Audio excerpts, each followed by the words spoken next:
Hermanos, abramos nuestras Biblias en la segunda epístola a Timoteo, capítulo número 2. Timoteo es la epístola que estamos estudiando los días lunes, y en estos momentos nos encontramos prácticamente finalizando el capítulo número 2. Versículos 23 al 26 dice la palabra de Dios: pero desecha las cuestiones necias e insensatas, sabiendo que engendran contiendas, porque el siervo del Señor no debe ser contencioso, sino amable para con todos, apto para enseñar, sufrido, que con mansedumbre corrija a los que se oponen, por si quizá Dios les conceda que se arrepientan para conocer la verdad y escapen del lazo del diablo en que están cautivos a voluntad de Él. Amén. Gloria al Señor. ¿Pueden tomar su asiento, hermanos y hermanas? Gloria a Dios. Como hemos venido diciendo, hermanos, todas estas semanas atrás, al menos las últimas semanas, que nos encontramos frente a una sección de esta epístola en donde se están dando recomendaciones acerca de cuál deberá ser la actitud que el siervo de Dios deberá adoptar frente a aquellos que se han desviado de la fe, que se han desviado de la verdad y cuyas actividades revolucionarias han empezado a generar malestar e inquietud dentro de la dinámica de la comunidad que se convertiría en la receptora de esta segunda carta a Timoteo. Y la semana anterior estuvimos estudiando cómo se le pide al siervo de Dios que huya de las pasiones juveniles. Y decíamos, partiendo del contexto literario del versículo 22 que estudiamos la semana anterior, y partiendo también del contexto histórico que vivía esta comunidad, que cuando el autor de las pastorales habla de huir de las pasiones juveniles, se refería a esa actitud que muchos jóvenes tienen de ser atrevidos, de ser algunas veces intolerantes y de poner poco freno a ese espíritu agresivo que de pronto puede surgir cuando escucha cosas con las que no está de acuerdo. Entonces, la exhortación a todo siervo de Dios que se encuentra en un contexto donde hay batallas del tipo que se encontraban en las iglesias receptoras de las cartas pastorales, debía ser una actitud totalmente diferente, no la actitud agresiva, poco reflexiva del joven, sino que debía adoptar una actitud completamente diferente. Siempre, hermano, manteniéndonos en esta sección de la carta en donde se están dando recomendaciones al siervo de Dios acerca de cuál debe ser su actitud. Estamos ya leyendo la recomendación que encontramos en el versículo número 23, que dice de la manera siguiente: pero desecha las cuestiones necias e insensatas, sabiendo que engendran contiendas. Se está pidiendo al siervo de Dios a que deseche cuestiones o discusiones, como traducen otras versiones de la Biblia. Es decir, desecha las cuestiones, desecha las discusiones. El término griego, hermano, que encontramos allí y que se traduce ya sea por cuestiones o discusiones, es un término griego que tiene dos significados.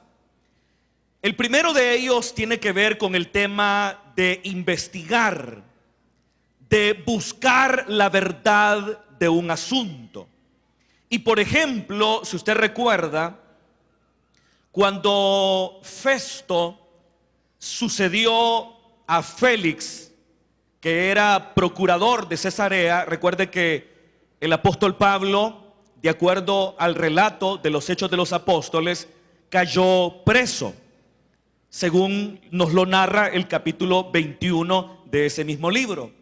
Entonces cayó preso producto de algunas mentiras y algunas calumnias que habían generado ciertos judíos asiáticos venidos de Éfeso. Y decían que Pablo era alguien que hablaba en contra de Israel, era alguien que hablaba en contra de la ley y que también menospreciaba el templo. En ese momento Pablo se encontraba en el templo en Jerusalén. Y cuando estos judíos asiáticos lo ven en el templo, entonces levantan la voz de alarma, acusando al hombre de Dios e imputándole los cargos que acabo de mencionar. Entonces en ese momento el apóstol Pablo es capturado. Yo creo que ustedes ya están familiarizados con ese texto. De hecho, en las células de adultos hace algunas semanas atrás estuvimos estudiando ese pasaje en particular, cuando el apóstol Pablo es privado de libertad en Jerusalén por estas falsas acusaciones que le levantaron estos judíos asiáticos provenientes de Éfeso. Entonces, a partir de ese momento empieza lo que algunos llaman el ministerio en cadenas. Entonces Pablo estuvo preso en Cesarea bajo la jurisdicción de un procurador romano llamado Félix, y pasó algún tiempo sin que a Pablo se le diera la libertad. Félix en ningún momento estuvo interesado en soltar a Pablo. Lo que él quería era que Pablo le diera algún dinero como soborno para que de esa manera pudiera darle la libertad al hombre de Dios. Pero siendo Pablo un hombre de Dios, no se prestaría a algo tan bajo como sobornar a la autoridad. Entonces nunca se dejó dominar por la tentación de dar un soborno para ser libre. Entonces en un momento dado Félix es depuesto del cargo y es sucedido por Festo. Entonces cuando Festo toma el cargo administrativo que había tenido Félix, una de las primeras cosas que hace, por obvias razones, era empezar a indagar, a investigar los asuntos pendientes de resolución que había dejado Félix. Y Pablo era un asunto pendiente que no se había resuelto bajo la administración de Félix. Entonces Festo lo que hizo fue empezar a investigar, a indagar acerca de la situación de Pablo, del por qué él se encontraba desde hace ya mucho tiempo privado de libertad sin que hasta ese momento se le hubiera hecho justicia. Es ahí donde encontramos ese término griego que volvemos a encontrar aquí en las cartas pastorales y que en este versículo número 23 se traduce como cuestiones. Entonces el término griego puede significar investigación, búsqueda de la verdad de un asunto. Pero también la connotación de ese mismo término griego es la connotación de discusión o controversia. Y de igual manera me remito una vez más al libro de los Hechos de los Apóstoles. Ahora, principalmente o particularmente, al capítulo número 15, en donde se habla de aquellas discusiones que empezaron a surgir entre algunos creyentes que mantenían la teología de Jerusalén y los creyentes que mantenían la teología paulina.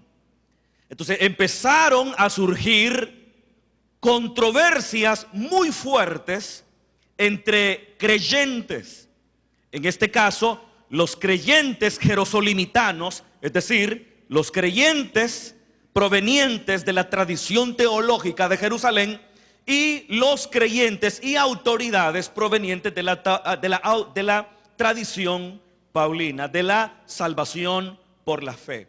Entonces, mientras la tradición jerosolimitana hablaba de la importancia de guardar los días, de guardar el Sabbat, de guardar la ley de Moisés, de circuncidar a los hijos, la tradición paulina contradecía todos estos elementos, y eso provocó controversias y discusiones entre integrantes de ambas comunidades. Y es ahí cuando volvemos a encontrar esa misma palabra, nada más que allí ya no traducida de una forma tal en que se haga evidente que su significado es la investigación o la búsqueda de la verdad, sino su significado es de controversia y de discusión.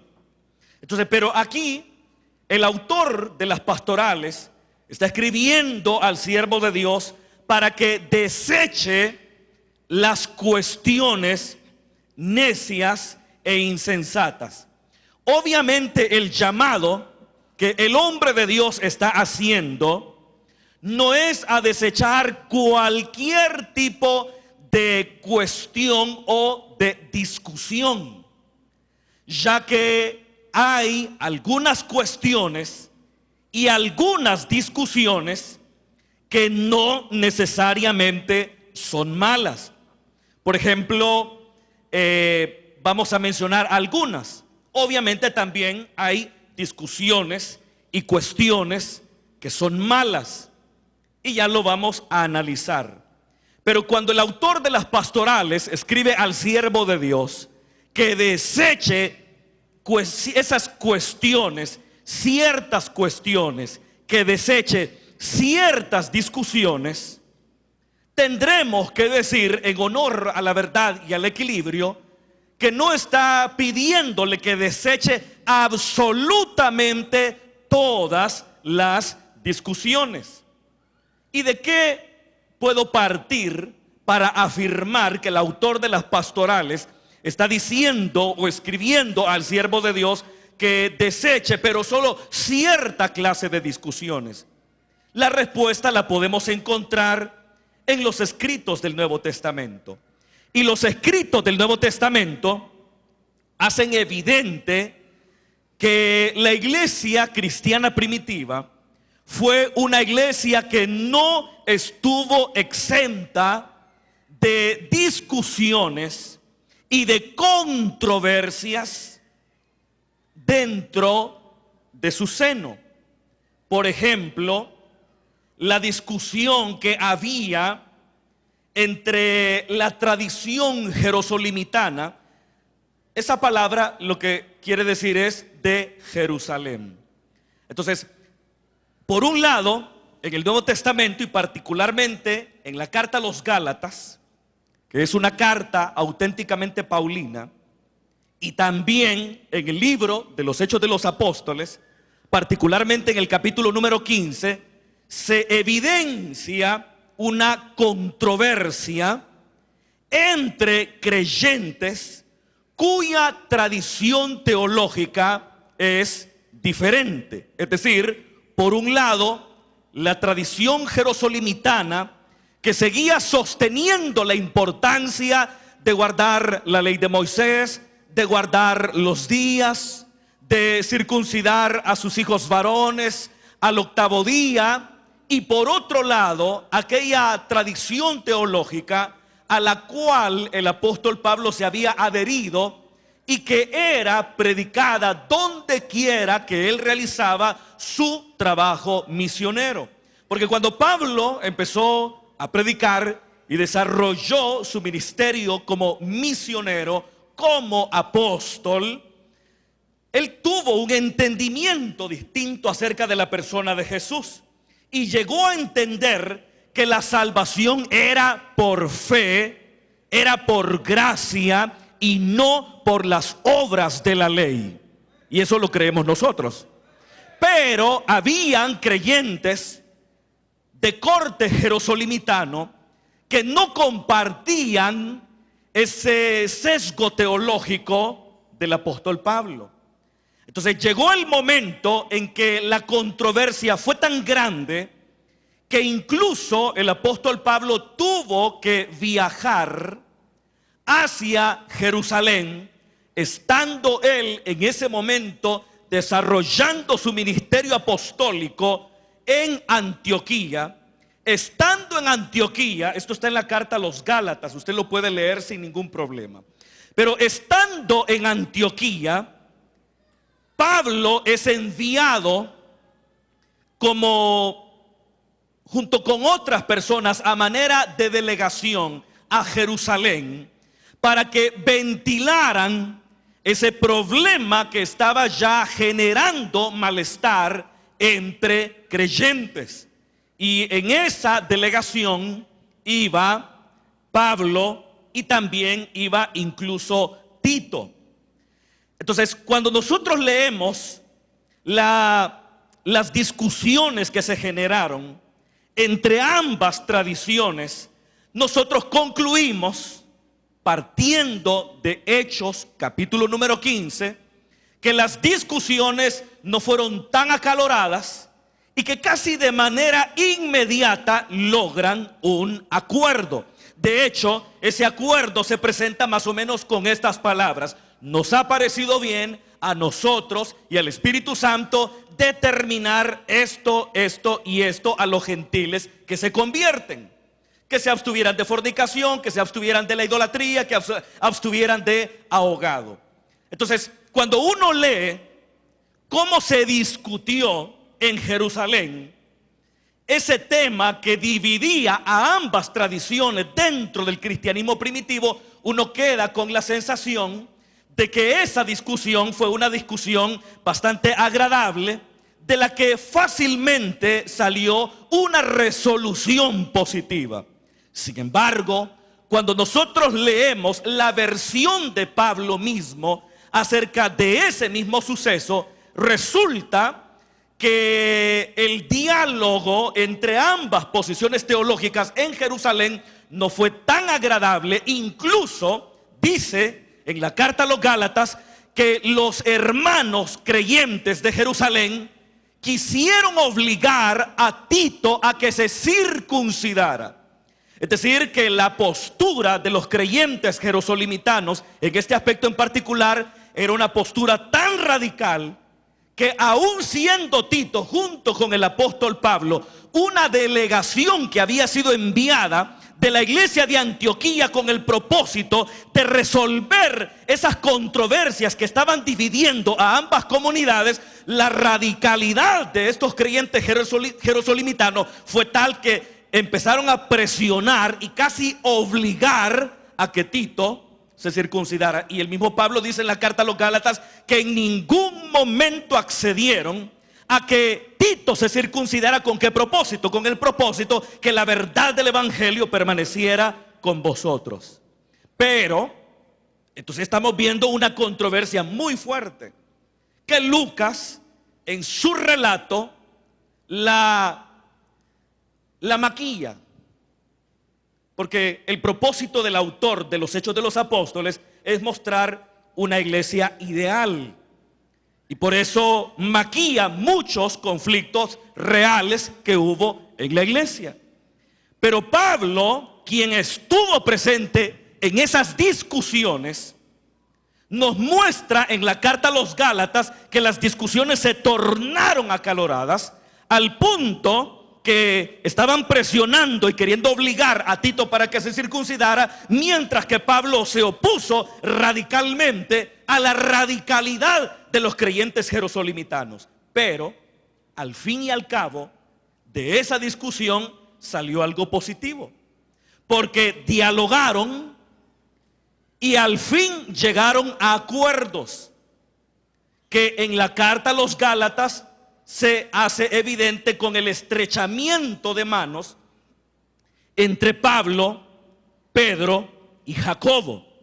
Entonces, ese estrechamiento de manos que habla la epístola a los Gálatas es una muestra del acuerdo mutuo al cual llegaron ambas posturas teológicas en el ámbito del cristianismo primitivo. Entonces estamos ante una discusión, pero de la que salió al fin y al cabo algo bueno.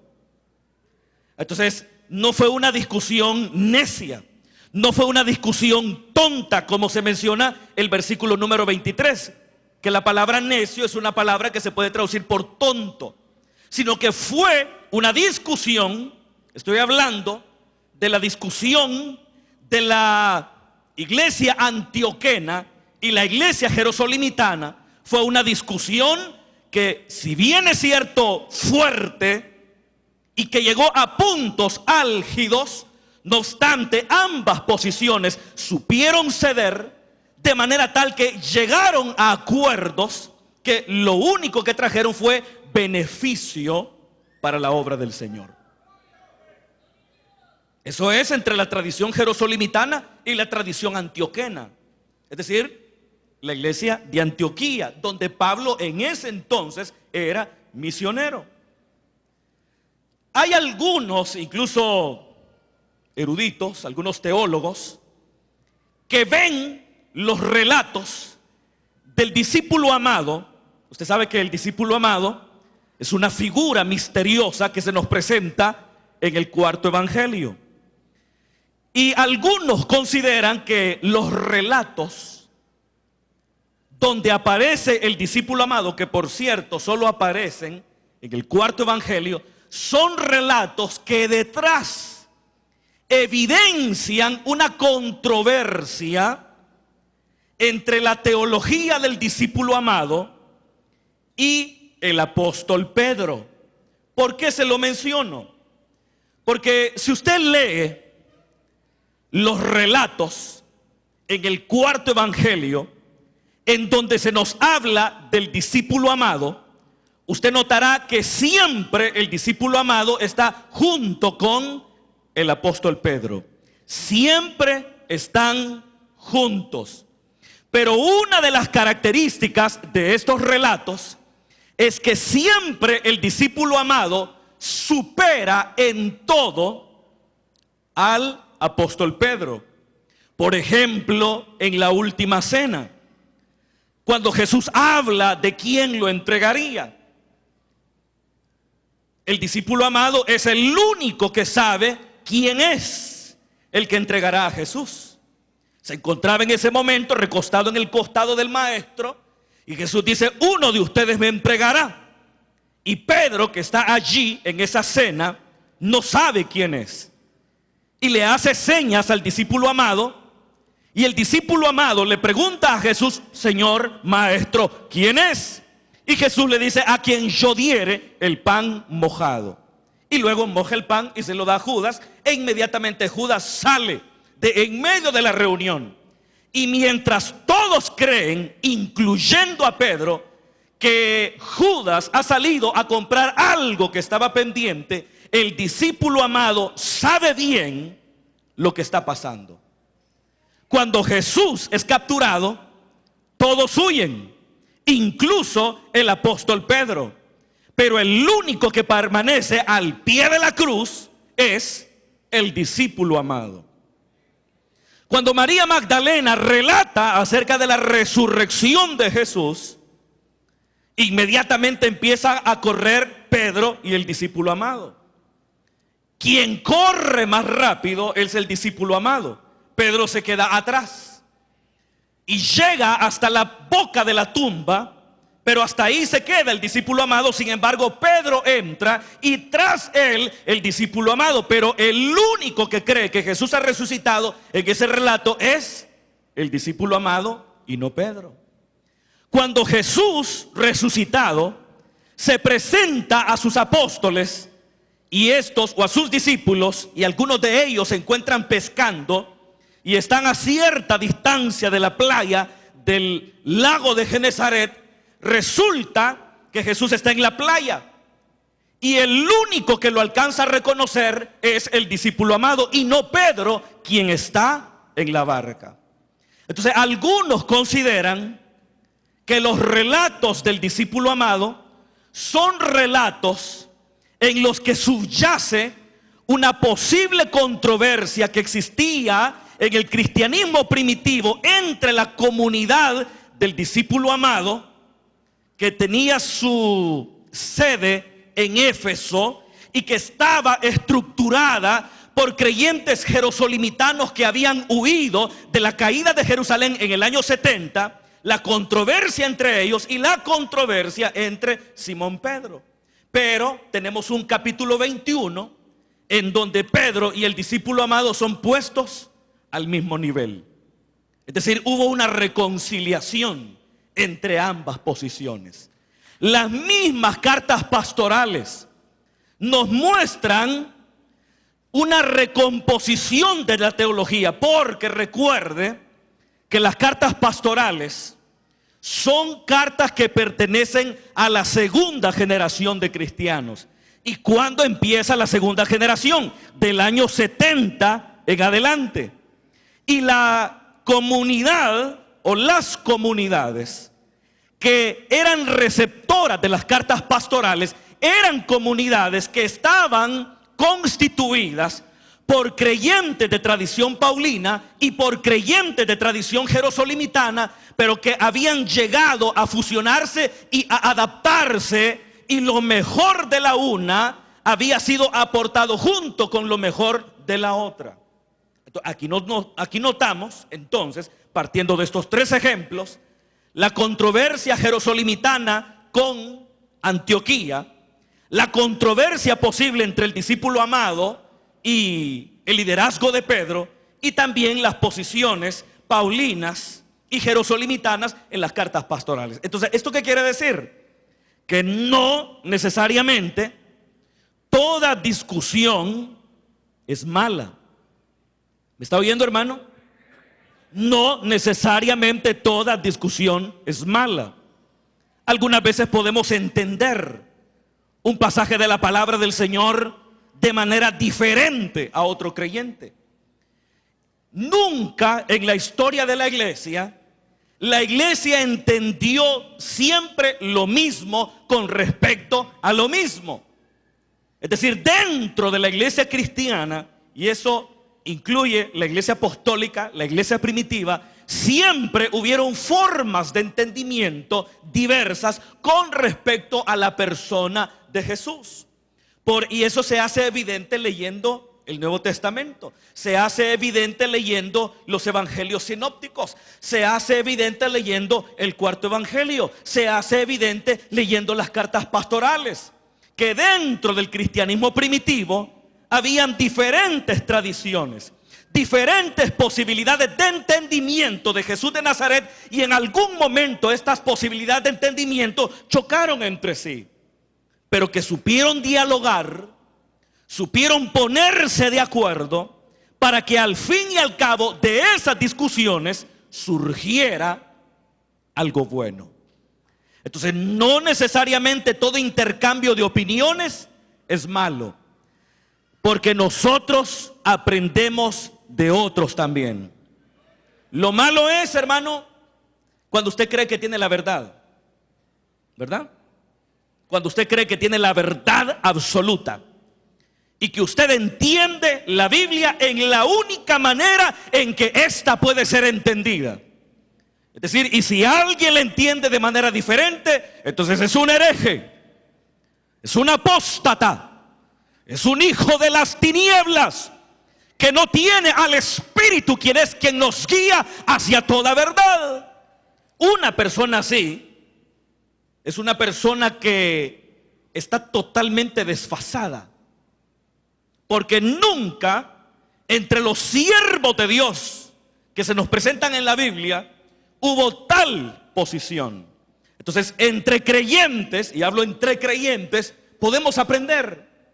Y el debate de ideas, el intercambio de ideas puede enriquecer nuestra manera de entendimiento de la palabra del Señor. ¿Me está escuchando, hermano?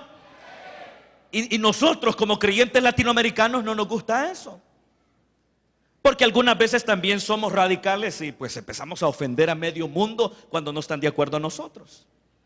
Pero algunas veces los creyentes decimos no hay que dialogar, no hay que discutir, no hay que intercambiar posiciones. Y esto, si bien es cierto, nos hace llevar las cosas en paz, al menos en apariencia. Sin embargo, frena las posibilidades de crecimiento personal en la fe cuando aprendemos a escuchar la forma de entendimiento que otros creyentes tienen con respecto a la palabra y la forma en que ellos interpretan la fe. Entonces, no necesariamente toda discusión es negativa, ¿verdad? Porque como ya lo mencionamos, algunas traen beneficios y traen crecimiento. Y estas discusiones que mencioné, ¿qué fue lo que trajeron como consecuencia? Resultados positivos que se tradujeron en un avance de la causa del Evangelio. Y eso es justamente lo que anota el autor del libro de los Hechos de los Apóstoles, después del acuerdo del Concilio de Jerusalén, después del acuerdo de la posición jerosolimitana y antioquena. Lo que se hace evidente es que la obra del Señor en la gentilidad empezó a prosperar. ¿Y como resultado de qué? De una discusión, pero no el tipo de discusiones que estaban surgiendo en la comunidad receptora de las cartas pastorales. Cuando aquí el autor dice desecha las cuestiones, está hablando de cuáles cuestiones, no de todas, ya lo dijimos, sino de aquellas que se caracterizan por ser necias. Dice así su Biblia, hermano, versículo 23. Entonces, ¿cuál es una de esas características de esas discusiones de las cuales debemos huir? ¿Qué debemos evitar? Son esas discusiones necias. Necias. Ese término griego que aparece ahí es un término que también se puede traducir como obtuso, lento, tonto y hasta estúpido. Así traducen una versión al menos. Desecha cuestiones o discusiones estúpidas, tontas. Es decir, que no tienen sentido. Discusiones por cosas que no valen la pena. Discusiones de las que no saldrá nada positivo. Y dice más: e insensatas. ¿Cuántos tienen sus Biblias abiertas? No solamente son discusiones tontas, sino que también son discusiones insensatas. Fíjese, el texto griego que aparece allí y que en nuestra Biblia se traduce insensatas, es un texto griego que no aparece en ninguna otra parte del Nuevo Testamento. Ese es un detalle interesante a tomar en cuenta para su estudio personal, porque no vamos a detenernos en eso hoy. Pero es relevante que el término griego que nuestra Biblia, al menos Reina Valera, traduce como insensatas, es un término griego que no vuelve a aparecer en todo, o más bien no aparece en todo el Nuevo Testamento. Pero esa palabra insensato o insensatas es una palabra que básicamente quiere decir alguien, algo que tiene poca instrucción, o son discusiones, o eran discusiones que generaban estos falsos maestros, pero que la característica de estos falsos maestros era que estaban muy pobremente instruidos. Fíjese qué interesante. Es decir, que muchos de los que dentro de la comunidad receptora de las pastorales habían surgido oponiéndose a la tradición paulina, eran personas teológicamente poco instruidas. Eso es lo que se insinúa. Eso es lo que insinúa el texto griego que nuestras Biblias traducen insensatas. Es decir, que eran discusiones promovidas, provocadas por personas teológicamente poco instruidas. Por ejemplo, tenemos el caso de Himeneo y Fileto. No sé cuánta instrucción teológica ellos tenían, pero habían cometido un error. Y el error que ellos habían cometido era afirmar que la resurrección ya se había efectuado. Usted tal vez recordará cuando tocamos ese aspecto hace algunas semanas atrás. Entonces ellos decían que la resurrección ya se había efectuado. Porque recuerde que dentro de la tradición paulina, el tema de la resurrección era un tema muy importante. Pero que en la tradición paulina la resurrección no solamente era un tema escatológico. Es decir, no solo apuntaba a la futura resurrección de los muertos, que nosotros creemos que ocurrirá. Amén. Cuando Jesús dijo, llegará la hora cuando los que están en los sepulcros oirán la voz del Hijo de Dios. Oirán la voz del Hijo del Hombre, y los que hicieron lo malo saldrán a resurrección de condenación, en tanto los que hicieron lo bueno saldrán a resurrección de vida. Entonces, el tema de la resurrección en la teología paulina tenía un rasgo característicamente escatológico, es decir, miraba hacia adelante, pero no solo tenía un corte escatológico, sino que también veía la resurrección como un evento que ya se había producido y que se hace evidente con la carta a los romanos, que dice que nosotros resucitamos juntamente con Cristo en nuestro bautismo. O lo que se hace evidente en la carta pseudoepígrafa a los Efesios, que dice que con Cristo fuimos resucitados juntamente. Entonces, en la teología paulina, la resurrección era un tema muy importante. Es decir, el tema de la resurrección en la teología paulina era un ya, pero un todavía no. Es decir, ya resucitamos con el Señor. ¿Cuántos creen eso, hermanos? Ya resucitamos, pero todavía no. Bueno, si el Señor viene mientras estemos vivos, no vamos a morir. Pero si nosotros morimos, entonces pues nos resucitará. Entonces estos maestros poco instruidos y más influenciados probablemente por la cultura griega, porque recuerde que la comunidad receptora de las pastorales era una comunidad que, como ya lo dije, estaba formada también por personas que venían de la cultura griega. Y en la cultura griega la resurrección era un contrasentido total. Los griegos no creían en la resurrección.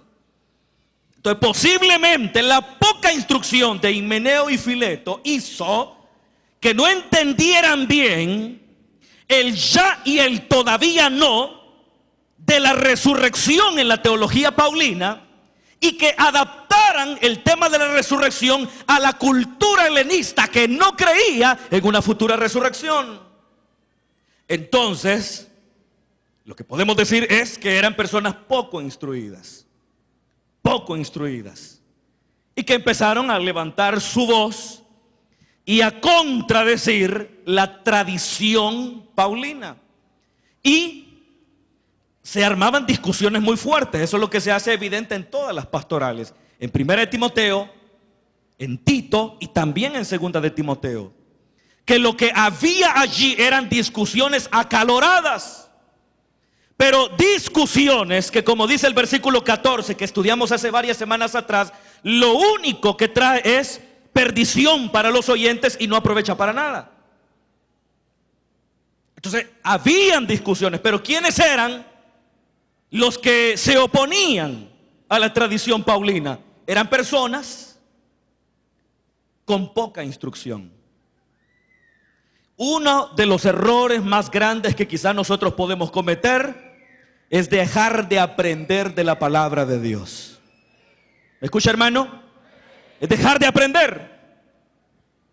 Porque algunas veces a nosotros no nos gustan los estudios bíblicos. ¿O no es cierto, hermano? No nos gusta. Y dice, qué aburrido. Sueño me dio. ¿Y cómo no le va a dar sueño si no le importa? ¿Cómo no le va a dar sueño si no le interesa aprender? Y están los más, mejor no digo nada, que dicen, oh, ya no hay palabra de Dios, hermano. Sí hay. Lo que pasa es que su rango de interés no alcanza ese tipo de predicaciones de las cuales podemos aprender y que nos forman teológicamente y que le dan base a nuestra fe, que sustentan nuestra fe, porque nuestra fe no es una fe fanática, sino que es una fe que tiene fundamento en la palabra. Pero para sustentar y predicar nuestra fe, tenemos que aprender cada día más de la palabra de Dios. Pero nosotros no nos gusta leer. En su casa no lee la Biblia. Lee lo que se le ocurre, ¿verdad? Lee lo que se le ocurre. Y dice, hoy voy a leer este texto, lo lee. A la semana vuelve a abrir la Biblia, lee otro texto y simplemente está ahí. Una vida desordenada, no lee la Biblia y menos escudriñarla, hermano. Si uno se da cuenta cuando se va a predicar y se le dice a la gente, abran sus Biblias en el libro de Amós. Y como uno ya se los puede, algunos de ustedes desde hace años, y uno sabe que no tienen 5 años de estar en la iglesia, y le andan dando vuelta a la Biblia por todos lados, y no encuentran el pasaje. ¿Pero por qué? Porque no somos personas que nos caractericemos por nuestro hábito de la lectura de la palabra y mucho menos por escudriñar la palabra de Dios. No nos interesamos por aprender, no nos interesamos en aprender, invertimos en otra cosa, menos en comprar, por ejemplo, un buen libro para aprender más de la palabra. Entonces llega un momento en que sí, somos muy espirituales, oramos, somos llenos del Espíritu Santo y somos personas muy devotas, muy fieles al Señor, y eso no se cuestiona. El problema es que la devoción, si no es acompañada de una formación bíblica y sólida, puede llevarle a ser arrastrado, a ser arrastrada por personas que le engañan, que le mienten. Y uno lo ve. Hermanos, solo repitiendo lo que otros dicen. ¿Me oye, hermano? Solo repitiendo lo que otros dicen. Hay hermanos que andan en internet buscando herejías por todos lados, apostasías, y de pronto comparten los videos y dice, estamos en los tiempos finales, mire esta herejía, mire este apóstata. Y si tuviera al menos 2 dedos de frente y analizara bien las cosas, se daría cuenta que está haciendo el ridículo. Pero porque no pensamos, porque nuestra formación bíblica es deficiente. ¿Me oye, hermano? Es deficiente. Y no podemos sostener de manera, valga la redundancia, sostenida y sólida los principios de la palabra que nosotros hemos abrazado. No lo podemos sostener. Solo repite lo que otro le dice. Y lo peor del caso es que lo que ese otro está diciendo, lo que esa otra está diciendo, lo está diciendo porque esa persona también es una persona instruida teológicamente de manera muy pobre, pero tiene carisma. Sabe dónde llegarle a usted para alarmarle. Sabe las cosas que le inquietan y las únicas cosas que usted es capaz de entender. Y despiertan la alarma sin que algunas veces haya alarma. ¿Y cuántos hermanos que eran tan buenos se arruinaron? ¿Está oyendo, hermano? ¿Cuántos se arruinaron? ¿Cuántos se arruinaron? Por eso, por formados con mucha pobreza. Y cada uno de nosotros es responsable. ¿Me está oyendo, hermano? Por aprender. ¿Cuántos dicen amén? Tampoco la formación teológica, si un espíritu fogoso, ardiente, apasionado por Jesús, también de nada sirve. Debemos ser personas apasionadas por Jesús, llenas del poder del Espíritu Santo, pero también deberemos caracterizarnos por una formación bíblica sólida. Las dos cosas deben ir tomadas de la mano. Pero el hecho es, hermano, que son discusiones, como dice acá, insensatas. ¿Y qué era lo único que engendraban? Dice el versículo número 23, engendran contiendas. Claro, son discusiones necias, tontas, sin sentido, discusiones insensatas. Porque quienes las promueven son personas teológicamente poco formadas. Y usted sabe que una persona teológicamente poco formada es una persona con la que no se puede dialogar. ¿Me escucha? Es una persona con la que no se puede dialogar. Porque siempre ataca, porque siempre denigra. Y claro, ¿cómo no atacará y cómo no denigrará si es lo único que es capaz de hacer?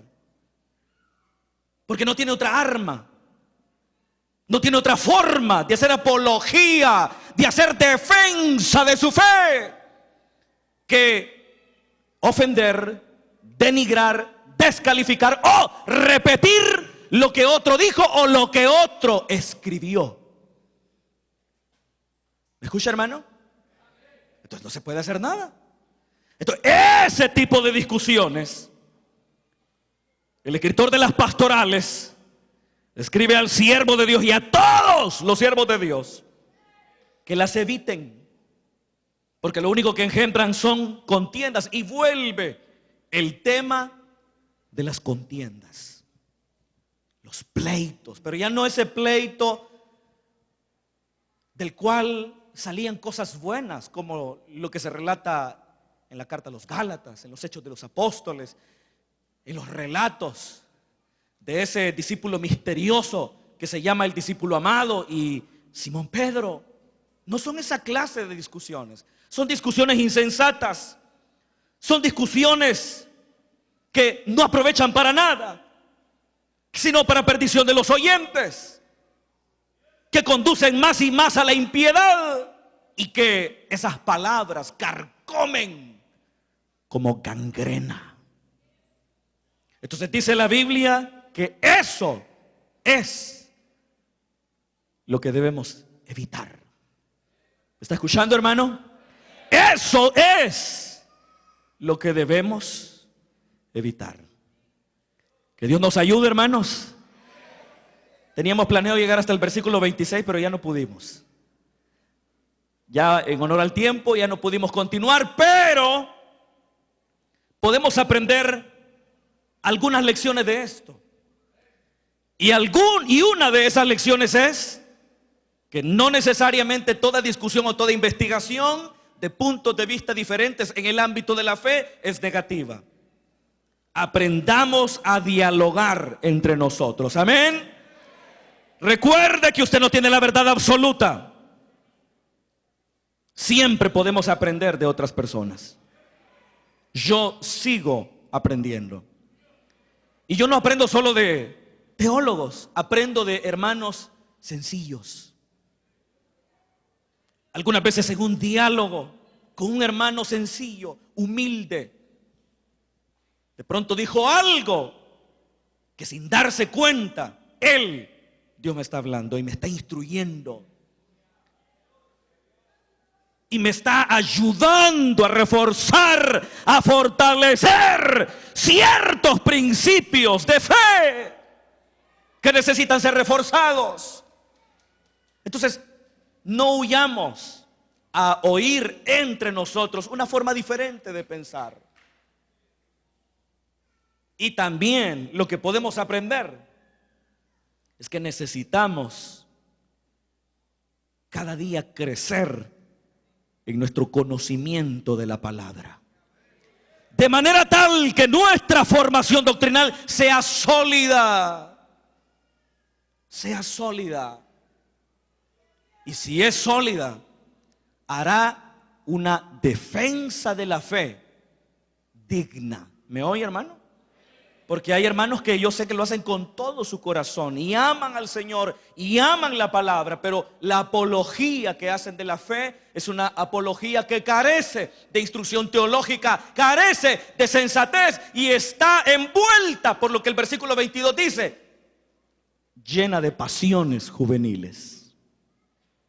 Así que Dios nos ayude a que podamos aprender más y más de la palabra. ¿Cuántos dicen amén? Vamos a llegar hasta acá, hermanos, y vamos a orar al Señor en esta noche. Padre que estás en los cielos, te damos gracias en esta noche, porque a través de tu bendita palabra nos exhortas a apartarnos de todas esas cuestiones y discusiones necias e insensatas, que lo único que generan es contienda, Señor, e inestabilidad en la fe. Gracias porque a través de tu palabra tú nos enseñas que debemos crecer cada día más en el conocimiento de tu palabra, para que no caigamos presa de los Himeneo y Filetos actuales, para que no seamos nosotros mismos quienes nos opongamos a algo, pero solo por no estar lo suficientemente instruidos en tu palabra de verdad. Si hemos fallado en esta área, te ruego, Señor, que tú nos perdones en el nombre de Jesús. Mientras todos estamos orando al Señor en esta noche, yo quiero hacer un llamado a aquella persona que quiere darle su vida a Jesús por primera vez o se quiere reconciliar con el Señor. Si hubiese alguien en esta noche que quiere darle su vida a Jesús por primera vez o se quiere reconciliar, yo le pido que levante su mano ahí donde está. Es verdad que esta ha sido una enseñanza no evangelística, ni tampoco confrontativa, pero estoy seguro que el Espíritu Santo respalda siempre su palabra. Por eso le invito hoy que si nunca le ha dado su vida a Jesús, lo haga en esta noche. O posiblemente usted ya se había entregado al Señor, pero por alguna razón se apartó. Quizá su falta de conocimiento en la palabra le llevó a escuchar a personas que trastornaron su fe, que le desorientó, que le hizo perder el rumbo y que le apartaron de su vivencia en Cristo. Yo hago este llamado en este momento, y mientras el llamado está abierto en este local, yo quiero invitarle a usted que nos está viendo a través de la televisión. Dios tiene un plan maravilloso para su vida. Él quiere perdonarle. Él le ama y entregó a su Hijo Jesús para darle salvación. No hay pecado que Dios no pueda perdonar. La Biblia dice que la sangre de Jesucristo, el Hijo de Dios, nos limpia de todo pecado y de toda maldad. Entréguese a Jesús hoy. No se demore más. El Señor le llama hoy. Gloria al Señor. Si no hay nadie, ok, aquí viene una vida, Dios le bendiga. Gloria al Señor. Unos segundos más, si hubiese alguien que hoy le entrega la vida a Jesús por primera vez o se reconcilia, sea valiente y tome esta que será la decisión más importante de su vida. Gloria a Dios. Si no hay nadie más, entonces oramos por este joven que viene hoy al Señor. Toda la congregación, aquí viene otro joven también, Dios le bendiga. Entonces toda la congregación se une conmigo en oración. Padre que estás en los cielos, te damos gracias, Padre, por estas vidas que vienen hoy, Señor, delante de ti. Señor, tú has hablado a sus corazones. Tu poder, tu Espíritu Santo les ha tocado. Ahora, Señor, te pido que esa sangre preciosa que fue derramada en el madero, en el Gólgota, les limpie de todo pecado y de toda maldad. Señor, límpiales, perdónales. Señor, recíbeles con brazos abiertos y de misericordia. Señor, dales la fuerza para mantenerse en pie delante de ti a pesar de las adversidades. Que la obra que tú has empezado la perfecciones hasta el día de Jesucristo. Padre, y tu pueblo también acá, nos presentamos delante de ti para pedirte, Señor, que nos uses para la gloria de tu nombre.